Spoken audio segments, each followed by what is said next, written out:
स्वागत है। हिंदी क्लास हिंदी व्याकरण में हम आज रस पढ़ेंगे। रस किसे कहते हैं, रस की परिभाषा, रस के क्या क्या अंग होते हैं और कितने प्रकार के रस होते हैं। वैसे तो रस एक बहुत ही बड़ा विषय है, कठिन विषय है, लेकिन हम इसको 10th और 12th के जो सिलेबस है उसकी दृष्टि से पढ़ेंगे, अर्थात हम इसको सीधे और सरल शब्दों में समझेंगे। रस को बड़ी प्रतियोगी परीक्षाएं होती है हिंदी की, उनमें तो बहुत ही इसका विस्तृत रूप जानने के लिए आवश्यक होता है, लेकिन हम अपने लेवल के अनुसार ही पढ़ेंगे। 10th और 12th का लेवल इसमें पढ़ाया जाएगा। तो देखिए रस की परिभाषा। काव्य के पढ़ने या नाटक के देखने से हमारे हृदय में जो क्रोध, करुणा, घृणा और प्रेम आदि के भाव जागते हैं उसे रस कहते हैं। ये परिभाषा दी है डॉक्टर ओझा ने। वो कह रहे हैं कि जब हम काव्य को पढ़ते हैं, नाटक को देखते हैं और उसको देखने के बाद हमारे हृदय में जो करुणा के, प्रेम के, दया के भाव जागृत होता है वही रस होता है। यह है रस की परिभाषा। और काव्य में रस का बड़ा महत्व है। भरतमुनि कहते हैं कि जिस काव्य में रस नहीं होता, अर्थात जो काव्य रसहीन होता है वो काव्य ही नहीं होता, क्योंकि बिना रस के काव्य सारहीन है, उसमें आकर्षण नहीं होता या उसमें आकर्षित करने की क्षमता नहीं होती है। ये रस जो काव्य में उसी प्रकार से कि जैसे बसंत ऋतु में या मधुमास में जब वृक्ष के जो पत्ते होते हैं उनकी कोपल खिलती है, उनमें नया रंग निकलता है और वो बड़े ही आकर्षक और सुंदर दिखाई देते हैं, तो उसी प्रकार से जब काव्य में रस समाहित होते हैं और उस रस का आश्चर्य पाकर, साथ पाकर आश्रय से रस और भी सुंदर और आकर्षक हो जाते हैं। अतः काव्य में रस का बड़ा ही महत्व है। और वैसे भी सामान्य जीवन में मनुष्य के जन्म से लेकर मृत्यु तक उसके संपूर्ण जीवन में रसों का समावेश होता है। इसके बारे में हम आगे जानेंगे। अब हम देखते हैं रस के अंग।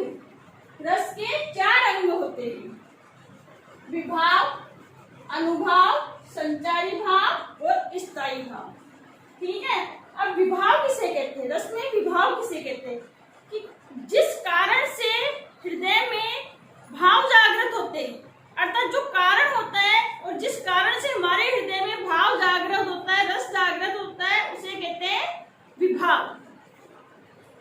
इसका होता है कारण। दूसरा होता है अनुभाव। अनुभाव 2 शब्दों से मिलकर बना है, अनु और भाव। अनु इसमें उपसर्ग है और अनु का मतलब होता है पीछे, अर्थात जो विभाव के बाद में जो हृदय में भाव उत्पन्न होता है उसे अनुभाव कहते हैं, अर्थात कारण के बाद, विभाव के बाद जो हृदय में भाव आया उसे अनुभाव कहते हैं, ये बाद में आया। ठीक है। तीसरा है संचारी भाव। संचारी भाव संचरण करता रहता है, क्षणभंगुर होता है, अर्थात वो स्थायी नहीं होता है, पानी के बुलबुले के समान होता है, वो आता है और चला जाता है। जैसे किसी मीठी चीज को देखकर हमारे मुंह में लार आना, तो वो हो गया संचारी भाव। चौथा है स्थायी भाव। स्थायी भाव स्थिर होता है, इसके रूप में कोई परिवर्तन नहीं होता है, वह काव्य में शुरू से लेके अंत तक पूरा विद्यमान रहता है। तो ये संचारी भाव स्थायी भाव को और अधिक दृढ़ करता है। जैसे किसी चीज को देखकर मन में उत्साह आया, स्थायी भाव आया और मुंह में लार आई, तो उसका संचारी भाव हो गया। तो ये हो गया स्थायी भाव। विभाव कारण के कारण उत्पन्न होने वाला, और कारण के बाद जो उत्पन्न होता है या पीछे उत्पन्न होता है वो होता है अनुभाव। और अनुभाव संचारी भाव जो आता है और चला जाता है, क्षणिक होता है, पानी के बुलबुले के समान होता है। और स्थायी भाव जो शुरू से लेके अंत तक विद्यमान होता है, स्थिर होता है, वो होता है स्थायी भाव। अब हम रस के प्रकार पढ़ेंगे। अब हम पढ़ते हैं रस के प्रकार। रस कितने प्रकार के होते हैं। ठीक है। हिंदी जो इतिहासकार हैं, साहित्यकार हैं, कवि हैं, वो हिंदी काव्य में 9 रस मानते हैं। जो प्राचीन काल के जो साहित्यकार थे वो हिंदी साहित्य में 9 रस मानते हैं, काव्य में 9 रस मानते हैं। लेकिन आधुनिक जो कवि हैं या काव्य शास्त्री हैं कि वो कहते हैं कि हिंदी काव्य में 11 रस होते हैं। तो पहले हम उन रसों का नाम जानेंगे कि कौन कौन से वे रस हैं। जो देखिए, पहला है श्रृंगार रस। इसका स्थायी भाव होता है रति या प्रेम। ठीक है। दूसरा है हास्य रस। इसका स्थायी भाव होता है हास या हंसी। तीसरा है करुण रस। करुण रस का स्थायी भाव होता है शोक या दुख। चौथा है वीर रस। वीर रस का स्थायी भाव होता है उत्साह। पांचवा है रौद्र रस। इसका स्थायी भाव होता है क्रोध। छठा है भयानक रस। इसका स्थायी भाव होता है भय। सातवां है विभत्स रस। इसका होता है जुगुप्सा या घृणा। आठवां है अद्भुत रस। इसका होता है विस्मय या आश्चर्य। इसका स्थायी भाव होता है। नवा है शांति और इसका स्थायी भाव होता है शम या शांति। शम या शांति, निर्वेद या वैराग्य। ठीक है। ये हो गए हमारे 9 रस। लेकिन आधुनिक जो कवि है या इतिहास साहित्यकार है वो कहते हैं कि 11 रस होते और इसमें 10वां रस वत्सल रस। इसका स्थायी भाव होता है वात्सल्य। और 11वां है भक्ति रस, जिसका स्थायी भाव होता है देव रति या देव प्रेम। तो इसमें कवियों उनमें मतभेद है आपस में, पुराने वालों में और नए वालों में। पुराने वाले जो होते हैं काव्य शास्त्री वो कहते हैं कि 9 ही होते हैं। वो कहते हैं कि जो ये वत्सल रस और ये जो भक्ति रस है वो श्रृंगार रस के ही भाग है। लेकिन आधुनिक वाले कहते हैं कि नहीं, ये इसके भाग नहीं हो सकते, क्योंकि श्रृंगार रस में नायक और नायिका के प्रेम का वर्णन होता है और उसमें काम वासना भी होती है। किंतु वात्सल्य रस और भक्ति रस, इन दोनों में क्या होता है, इनमें शुद्ध और निर्मल प्रेम होता है। इसमें वासना का कोई स्थान नहीं होता है। इसलिए ये पूर्ण रूप से श्रृंगार रस से अलग है, स्वतंत्र है। इसलिए हम इन पूरे 11 रसों का अध्ययन करेंगे। ये तो हो गई व्याकरण के हिसाब से या साहित्य के हिसाब से रस की बात। अब हम देखते हैं कि हमारे जो मानव जीवन है या मनुष्य जीवन है उसके संपूर्ण जीवन में रसों का समावेश होता है। मनुष्य जन्म लेता है जब से लेके मृत्यु पर्यंत उसके जीवन में रसों का समावेश होता है। ठीक है। अब जैसे कैसे होता है कि जैसे कि मनुष्य बच्चा जन्म लेता है और माँ उसे प्यार करती है, दुलार करती है, पुकार करती है, तो वो हो गया वात्सल्य रस। और जैसे यौवन अवस्था को प्राप्त होता है बालक और उसके मन में दूसरे लिंग के प्रति आकर्षण उत्पन्न होता है, तो वहाँ हो गया श्रृंगार रस। वहाँ प्रेम उत्पन्न हुआ तो वहाँ हो गया श्रृंगार रस। जब किसी चीज को अचानक देखकर हमें हंसी आ जाए तो वहाँ होता है श्रृंगार रस। जैसे कि कपिल शर्मा का कॉमेडी शो हम देखते हैं और वहाँ कोई हास्यपूर्ण बात होती है तो हम अचानक हंसने लगते हैं, तो वहाँ क्या उत्पन्न हुआ, हास्य रस। और करुण रस, किसी चीज को देख के मनुष्य दुखी हो जाता है, शोक में आ जाता है, उसे आघात लगता है, तो वहाँ उसकी उत्पन्न होता है करुण रस। उसी प्रकार से जैसे कि अभी जो कारगिल में युद्ध हुआ और हमारी सेनाओं ने विजय प्राप्त की या सर्जिकल स्ट्राइक हुई, उस चीज को देख के हमें उत्साह आया, तो वहां पर क्या हो गया, वीर रस। रौद्र रस, किसी चीज को हम देखकर क्रोधित हो जाते हैं, गुस्सा आता है, तो वहां पे रौद्र रस का भाव जागृत होता है। भयानक रस, किसी चीज को हम देख के डर जाते हैं, तो वहाँ भयानक रस जागृत। इसी प्रकार से ये सभी रस हमारे जीवन में बड़ा ही महत्व रखते हैं और संपूर्ण जीवन में रसों का समावेश होता है और संपूर्ण जीवन में मृत्यु पर्यंत रस चलते रहते हैं। लेकिन अब हम व्याकरण की दृष्टि से रस को पढ़ेंगे और जानेंगे। तो पहला पढ़ेंगे हम श्रृंगार रस, रति और प्रेम, इसका स्थायी भाव होता है। अब हम श्रृंगार रस पढ़ेंगे विस्तार पूर्वक। श्रृंगार रस, श्रृंगार रस किसे कहते हैं कि जब नायक नायिका, पति पत्नी या प्रेमी प्रेमिका के प्रेम को जहाँ प्रदर्शित होता है या प्रेम का भाव जहाँ उत्पन्न होता है उसे श्रृंगार रस कहते हैं। इसमें आश्रय और आलंबन नायक नायिका होते हैं, अर्थात इनके प्रेम का वर्णन होता है। श्रृंगार रस को समझने से पहले जो हमने जो रस के जो 4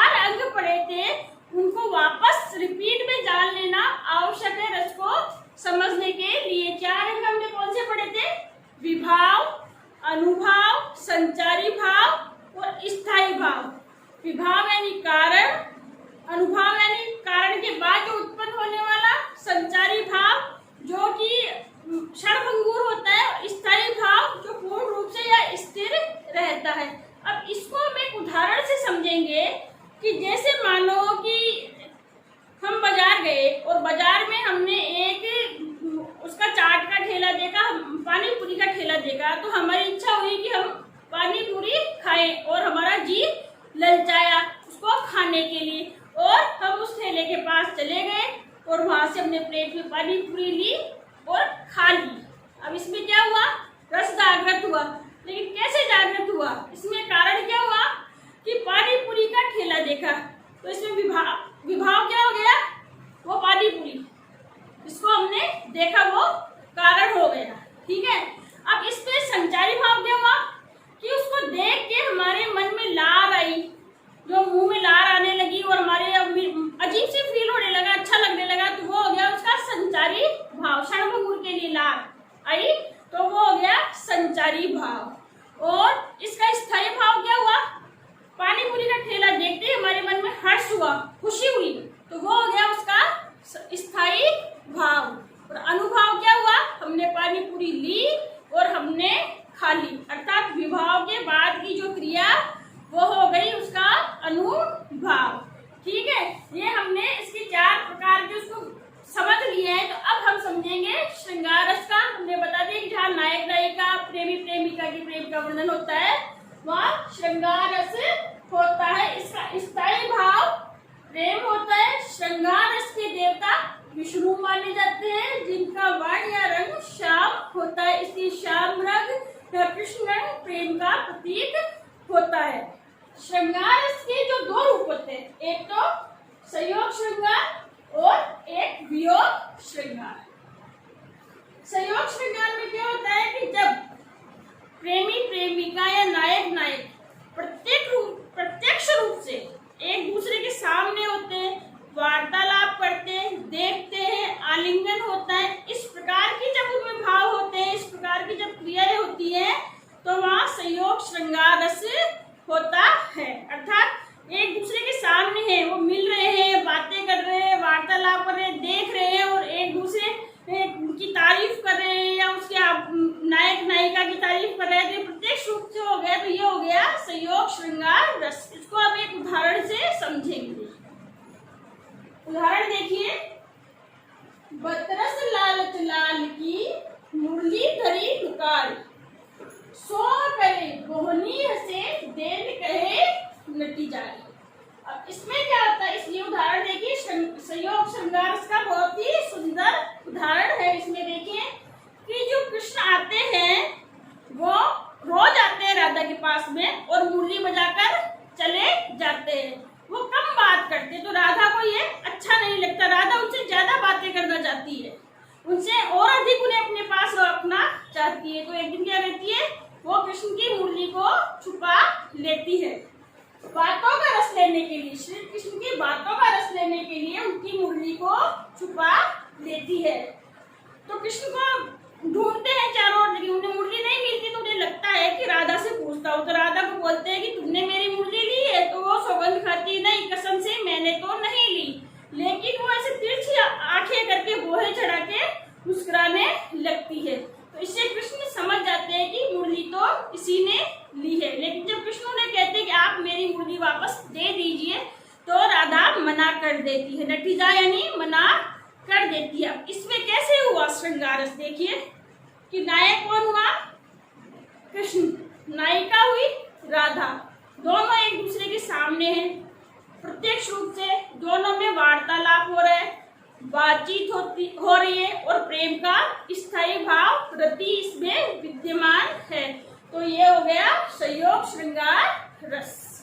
ठीक है, इसमें क्या होता है कि नायक के द्वारा नायिका की तारीफ करना, उसको देखना, कनखियों से देखकर लजाना, शर्माना आदि इसमें भाव प्रदर्शित होते हैं। ठीक है, दूसरा है वियोग श्रृंगार।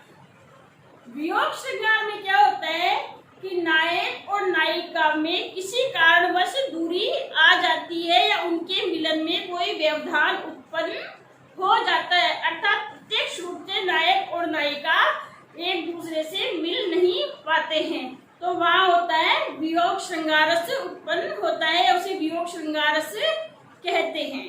तो इसमें जो दूरी के कई कारण हो सकते हैं कि जैसे कि नायक बाहर गया है, परदेश गया है, या फिर लोग लाज के कारण वो मिल नहीं पा रहे हैं, या दोनों में कोई अनबन है, इसके कारण उनमें दूरी है, विरह है। तो ये हो गया वियोग श्रृंगार रस। इसको अब हम एक उदाहरण से समझते हैं। उदाहरण देखिए, रो रो चिंता सहित दिन को राधिका थी बिताती, आंखों को थी सजल रखती, गुनगुना ही दिखाती। रो रो चिंता सहित, इसमें क्या है कि जब श्री कृष्ण मथुरा चले गए और पीछे रह गई राधा, राधा को कृष्ण की याद सताती है, कृष्ण उनके साथ नहीं है, प्रत्यक्ष रूप से उनसे दूर है, तो वो उनकी चिंता करती, उनके विरह में तड़पती है और वो चिंता के मारे दिन रात रोती रहती है कि मैं कैसे अपने प्रियतम से मिलूंगी। और दिन रात वो यही विचार करती रहती है, रोती रहती है। और अब उसकी आंखें सजल अर्थात जल से भरी हुई थी और उन्होंने बिल्कुल उदास बैठी रहती थी। इसमें क्या हुआ, इसमें विरह है, नायक नायिका मिल नहीं पा रहे, एक दूसरे से दूर है और उन्हें विरह सता रहा है। तो ये हो गया वियोग श्रृंगार रस। वियोग श्रृंगार रस में क्या होता है कि दुख होता है, मतलब अत्यधिक, ये मान लो कि नायिका बड़ी दुखी होती है, नायक बड़ा दुखी होता है और वो अधीर हो जाते हैं, उन्हें धैर्य नहीं रहता है। लेकिन इसमें एक सुखद भाव होता है कि उन्हें आशा होती है कि हम अपने प्रेमी से मिल पाएंगे। वो विरह भी उन्हें प्रिय लगता है कि जब समय आएगा तब शायद हम अपने प्रेमी से मिल पाएंगे। तो यहाँ होता है श्रृंगार रस के दोनों रूप समान। अब हम पढ़ेंगे हास्य रस। अब हम पढ़ेंगे दूसरा हास्य रस। श्रृंगार रस के बाद में हास्य रस। इसका एक भाव होता है हास या हंसी। जब हम कोई विचित्र वेशभूषा वाले प्राणी को देखते हैं या कोई विचित्र चीज देखते हैं या कुछ ऐसा देख लेते हैं कि जिससे हमारे मन में हास्य उत्पन्न हो, हंसी उत्पन्न हो, तो उसे कहते हैं हास्य रस। इसका स्थायी भाव क्या है, हंसी। इसका वर्ण होता है श्वेत और इसके देवता प्रशस्त माने जाते हैं। ठीक है, तो अब इसमें क्या होता है कि जैसे हम हमारे सामान्य दैनिक जीवन में देखते हैं कि हमने कहीं जा रहे हैं और कोई विचित्र वेशभूषा वाला प्राणी है और वो अजीब सी भाव भंगिमाएं कर रहा है, तो हमारे मन में हंसी फूट पड़ती है और उस हंसी के कारण हम ताली बजाने लगते हैं, उछलने लगते हैं और हमारे मन में अनेक प्रकार के शारीरिक क्रियाएं होती हैं। तो वहाँ हो गया हास्य रस। जैसे उदाहरण के रूप में हम देखते हैं, जैसे हम खतरा खतरा देखते हैं और खतरा खतरा में देखते हैं तो उसमें अलग अलग प्रकार के जो गेम्स आते हैं और गेम्स में जब कोई गिरता है या कुछ उसमें क्रियाएं होती है, उसको देखकर हम उछलते हैं, हंसते हैं और ताली बजाते हैं। तो वहाँ क्या होता है, हास्य रस उत्पन्न होता है। उसका स्थायी भाव क्या हुआ, हंसी। और इसमें क्रियाएं क्या हुई, इसका संचारी भाव क्या हुआ, ताली बजाना, उछलना, चीखना, ये उसके संचारी भाव हो गए। तो इसको एक उदाहरण से हम समझते हैं काव्य की दृष्टि से। देखिए, हंसी हंसी बजे देखी दूल्हे दिगंबर को, शीश पर गंगा हंसे भुजंगा हंसे, हास्य को दंगा भयो नंगा के विवाह। ये विवरण है कि जब भगवान शंकर हिमाचल नरेश की पुत्री उमा या पार्वती से विवाह करने के लिए जा रहे हैं, दूल्हा बनकर जा रहे हैं, तो उनकी विचित्र वेशभूषा को देखकर वहां के जो ग्रामवासी सब इकट्ठे हो जाते हैं और उनको देख कर हंसने लगते हैं और हंसते हंसते लोटपोट हो जाते हैं और देखते हैं कि जो शंकर भगवान है उनके सिर पे तो गंगा निकल रही है जटाओं में से, तो गले में नाग लिपटे हुए, पूरे शरीर में विभूति लगाई हुई है और अर्धनग्न अवस्था में अर्थात मृग की छाल पहन रखी हुई है। देख देख के लोग हंसते हंसते लोटपोट हो जाते हैं, इकट्ठे हो जाते हैं और इस हास में वो आपस में एक दूसरे से लड़ने भिड़ने लग जाते हैं। इसमें क्या हुआ कि इस काव्य में ऐसे शब्दों का प्रयोग हुआ है कि जिसको पढ़ते हमें हंसी आ गई, हमारे मन में हंसी आ गई। तो काव्य में हम रस को कैसे पहचानेंगे, चाहिए कि जैसे परीक्षा में कोई पंक्ति आ गई या कोई काव्य की पंक्ति आ गई, उसने आपको दे दिया कि अब इस रस को पहचानिए। उसको पहचानने के लिए हमें उस काव्य की पंक्ति को एक बार या दो बार या तीन बार पढ़ना चाहिए और उसका अर्थ निकालने का प्रयास करना चाहिए। और जब उसको पढ़ने से हमारे मन में जो स्थायी भाव जागृत होगा, उससे हमें पता चल जाएगा कि ये कौन सा रस है। ठीक है, आज हमने दो रस पढ़े हैं, श्रृंगार रस और हास्य रस। अगले वीडियो में हम बचे हुए रस पढ़ेंगे, क्योंकि अभी ये वीडियो बड़ा हो जाएगा। अगर आपको मेरा पढ़ाया हुआ अच्छा लगे तो आप मेरे चैनल को सब्सक्राइब करें, लाइक करें और शेयर करें। धन्यवाद।